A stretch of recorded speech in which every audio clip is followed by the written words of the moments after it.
Hi everyone, I'm Jinhan Choi, a PhD student at Seoul National University and research intern at Boston College. I'm going to talk about our paper titled Toward a Unified Framework for Visualization Design Guidelines. Data visualization are now commonly used by millions of people across disciplines. However, many practitioners often create misleading visualization that distort the data and fail to convey the intended message.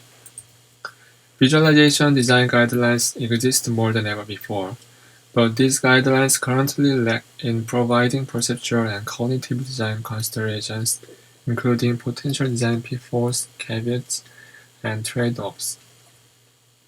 A problem with such scattered design resources developed by individual practitioners is that it provides inconsistent and often conflicting design knowledge.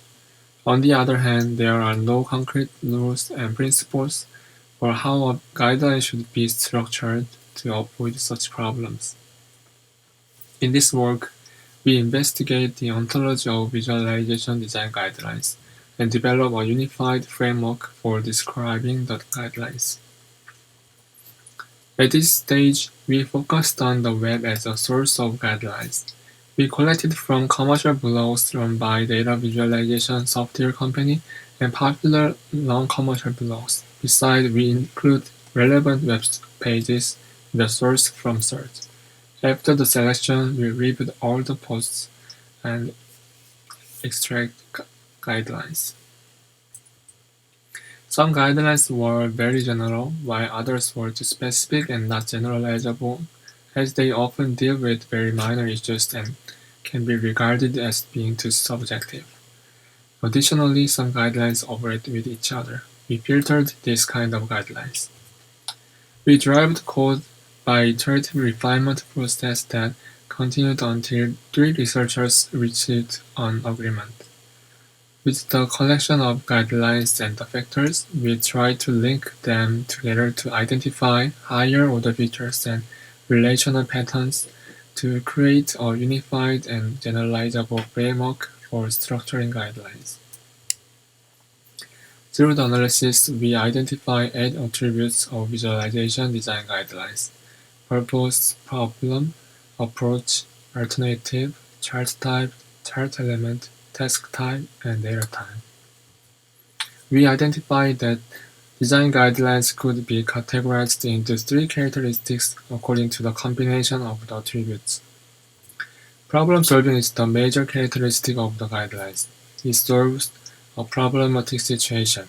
This includes attributes problem as a necessity. Enhancement guidelines can be helpful in improving visualization quality and user experience.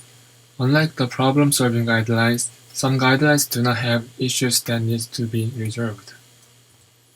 Alternative suggestion guideline suggests alternative options to address the problem.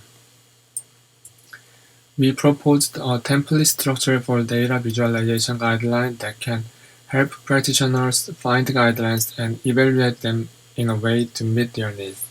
Also, this template structure can be used as a reference for designing their guidelines. The template consists of a combination of attributes of guidelines. Guidelines do not have to include all the attributes mentioned or follow a fixed order. In the structured framework, context is an adverb clause for providing specific context to a guideline while narrowing down its use. Approach and alternative is an imperative phrase that delivers clear instruction that the author should follow. Problem and purpose is a prepositional phrase for describing a reason for a guideline. For the future work, we will link empirical studies to the guidelines. Presenting empirical evidence to support each guideline can help explain conflicts between guidelines and in what specific context they will be more meaningful, enhancing their credibility. We will design a navigation interface allow practitioners and researchers to access and extend the guidelines. Thank you for listening to the presentation.